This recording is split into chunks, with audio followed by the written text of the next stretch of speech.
So third question, fourth bit. Form the pair of linear equations for the following problems and find their solutions by substitution method. The taxi charge consists of fixed charge and a charge per kilometer. For the distance covered, find from a distance of 10 kilometers, the charge paid is rupees 105, and for 15 kilometers it is 155. So find the fixed charge and charge per kilometer. How much does a person have to pay for 25 kilometers? तो question क्या है, जैसे taxi में क्या होता है बेटा, एक फिक्स चार्ज होता है, एक चार्ज पर किलोमीटर होता है। अगर कितना भी डिस्टेंस आप ट्रैवल करेंगे आपको एक फिक्स चार्ज देना पड़ेगा मीटर का, ठीक है। उसके बाद क्या होता है कि हर किलोमीटर पे एक फिक्स वो रेट रहता है जो किलोमीटर के हिसाब से चलता है। तो दोनों पहले फिक्स चार्ज तो आपको अगर आप गाड़ी में बैठ गए तो देना ही देना है, that is fix charge, minimum charge रहता है उसका, ठीक है। उसके बाद क्या होता है कि जितने किलोमीटर्स ट्रैवल करेंगे आप उसका चार्ज अलग आता है, ठीक है। सो हम इसमें अज्यूम करते हैं कि पहले जो फिक्स चार्ज है उसको एक्स सपोज करेंगे और जो आपका चार्ज पर किलोमीटर उसको वाई अज्यूम करेंगे। तो 10 किलोमीटर के लिए कितना चार्ज हुआ उसको 105 रुपीज़। तो कितना होगा, फिक्स चार्ज तो कंपलसरी आएगा, तो एक्स को डाल देंगे आप, एक्स प्लस जो 10 किलोमीटर्स को वाई से मल्टीप्लाई करेंगे, X plus 10 Y equals to 105 rupees. ये फर्स्ट इक्वेशन बन जाएगा। 15 किलोमीटर्स के लिए कितना है उसको 155 रुपीज़। तो X plus 15 Y equals to 155 rupees, that is the second equation. तो फर्स्ट इक्वेशन सेकंड इक्वेशन आपके बन गए।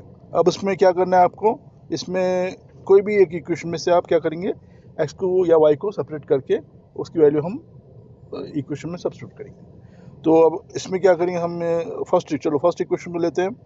फर्स्ट इक्वेशन में से X plus 10 Y equals to 105 है, तो एक्स को एक तरफ ले लो आप, 10 वाई उधर जाएगा, X equals to 105 minus 10 Y. ये जो है थर्ड इक्वेशन हो। ये थर्ड इक्वेशन में जो एक्स की वैल्यू है ये हम क्या करेंगे, अब सेकंड इक्वेशन में सब्स्टिट्यूट करेंगे, क्योंकि हमने स्टार्ट किया था लिया किधर से, ये फर्स्ट इक्वेशन से, तो इसलिए हम इसको सब्स्टिट्यूट करेंगे थर्ड इक्वेशन में, ठीक है। तो थर्ड इक्वेशन में सब्स्टिट्यूट करते हैं, सेकंड इक्वेशन में सब्स्टिट्यूट करते हैं, ये थर्ड इक्वेशन बन गया। तो ये जो सेकंड इक्वेशन क्या है आपका, x plus 15y equals to 155। वहाँ पे एक्स की जगह पे आप लिखेंगे 105 माइनस 10y इक्वल्स, अब एक्स की जगह पे ये लिखेंगे आप, ठीक है।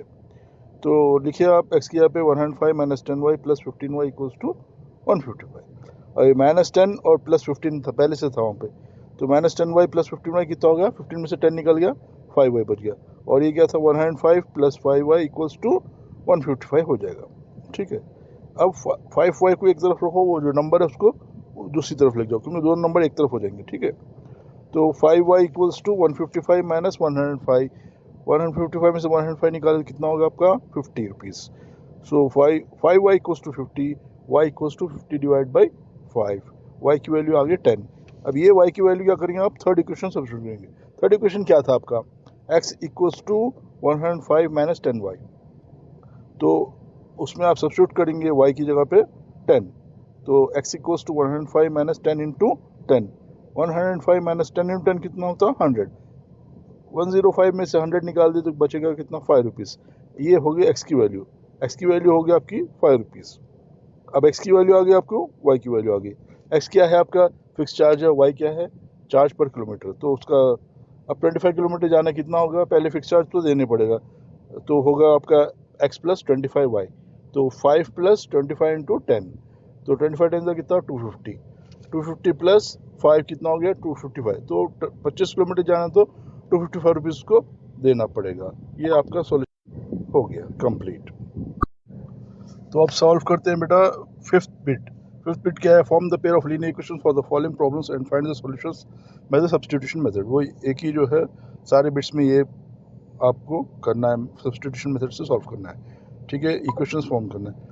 A fraction becomes 9/11 if 2 is added to both numerator and denominator, if 3 is added to both it becomes 5/6।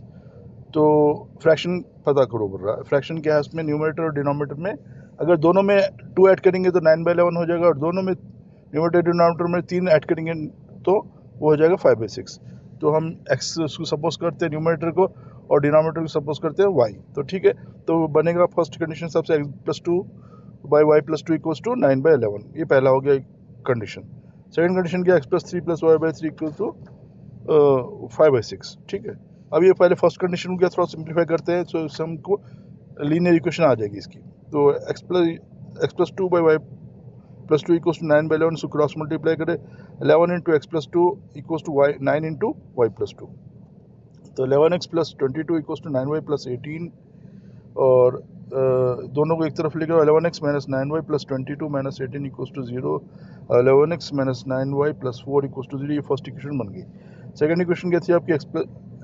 x plus 3 by Y plus 3 equals to 5। इसको भी सिंप्लीफाई करें आप क्रॉस मल्टीप्लाई करके 6 into X plus 3 equals to 5 into Y plus 3, 6x plus 18 equals to 5y plus 15। और पूर्वों को एक तरफ लेकर 6x minus 5y plus 18 minus 15 equals to 0, और 6x minus 5y plus 3 equals to 0। ये सेकंड इक्वेशन होगी। ये पहला क्वेश्चन में क्या बोला था? Form the pair of linear equations. तो लीनियर इक्वेशन आपने फॉर्म कर लिया, एक उसका मतलब एक बिट आपका कंप्लीट हो गया, ठीक है। अब इसके बाद से नेक्स्ट बिट क्या है? अब इसमें से आप इसको सब्स्टिट्यूशन का मेथड थर्ड इक्वेशन फॉर्म करना है। तो इसमें से मेरे को लग रहा है कि जो है सेकंड बिट में से y को निकालते हैं, 5y है ना, बाकी के इसमें थोड़ा नंबर ज़्यादा बड़ा हुआ है, तो इसमें से 5y को अलग करते हैं। तो सेकंड इक्वेशन में से आप 6x minus 5y plus 3 equals to 0 है, 5y को एक तरफ कर लो तो बनेगा क्या आपका? माइनस 5y है इधर, उसको उस तरफ लेके आओ राइट हैंड साइड की तरफ। तो आपका हो जाएगा 5y equals to 6x plus 3, ठीक है, और y equals to 6x plus 3 divide by 5। तो y की वैल्यू आ गई इन टर्म्स ऑफ x, इसको थर्ड इक्वेशन में बना दें, ठीक है। उसके बाद अब आप इसको सब्स्टिट्यूट करेंगे किस में? फर्स्ट में, क्योंकि हमने ये थर्ड इक्वेशन कहाँ से निकाली? सेकंड से निकाली, तो इसलिए उसमें सेकंड में नहीं करना है, तो फर्स्ट में सब्स्टिट्यूट करेंगे। फर्स्ट इक्वेशन क्या आपकी? 11x minus 9y plus 4 equals to 0। तो 11x तो ऐसे ही रहेगा, माइनस 9y की जगह पे आप लिखेंगे 6x plus 3 by 5, minus 9 into 6x plus 3 by 5 plus 4 equals to 0। तो 9 को मल्टीप्लाई करें 6x प्लस 3 से, तो 9 6 54x हो जाएगा, 9 6 27। तो 11x minus 4x minus 27 by 5 plus 4 equals to 0। अब ये बाई 5 है, तो 5 को 11 और 4 से मल्टीप्लाई कर दें, क्योंकि डिनोमिनेटर एक ही है इधर फ्रैक्शन, वो एलसीएम बन जाएगा उसको। तो 5 इंटू 11x कितना होगा? 55x minus 54x minus 27 plus ये 4 था, 4 को 5 से मल्टीप्लाई कर दिया, कितना हो गया? प्लस 20। तो आया आपका 55 माइनस 54, x बच जाएगा, minus 27 plus 20 minus 7, x minus 7 by 5 equals to 0। तो x माइनस 7, ये 5 जो 0 से मल्टीप्लाई कर दिया, आपको हो जाएगा x माइनस 7 इक्वल्स टू 0, या x की वैल्यू 7, x की एक वैल्यू आ गई आपकी। अब सब्स्टिट्यूट ये करो आप x की वैल्यू को किसमें? थर्ड इक्वेशन में, ठीक है। थर्ड इक्वेशन में सब्स्टिट्यूट करते हैं। थर्ड इक्वेशन क्या थी आपकी? y equals to 6x plus 3 by 5। तो x की जगह पे आप सब्स्टिट्यूट करेंगे, क्या है इसकी वैल्यू? x की वैल्यू है आपकी, हाँ 7 है, तो 6 इंटू 7 प्लस 3 बाई 5, 6 7 से कितना होता है बेटा? 42 प्लस 3 45, 45 बाई 5, 5 9 से 45। तो y की वैल्यू आ गई 9। तो y की वैल्यू 9 है, x की वैल्यू 7 है। तो हमको क्या बोला था इन्हें? फॉर्म द इक्वेशंस और फाइंड द फ्रैक्शन। तो फ्रैक्शन क्या है? एक्चुअली x बाई वाई है। न्यूमरेटर हम x को लिए थे और डिनोमिनेटर हमने y को लिया था। तो x बाई वाई जो है फ्रैक्शन बनेगा। तो x क्या है आपका? 7 है, और y कितना है? 9 है। तो 7 by 9 is the fraction. Okay, तो ये आपका प्रॉब्लम कंप्लीट हो गया। तो अब चलते हैं थर्ड बिट की तरफ।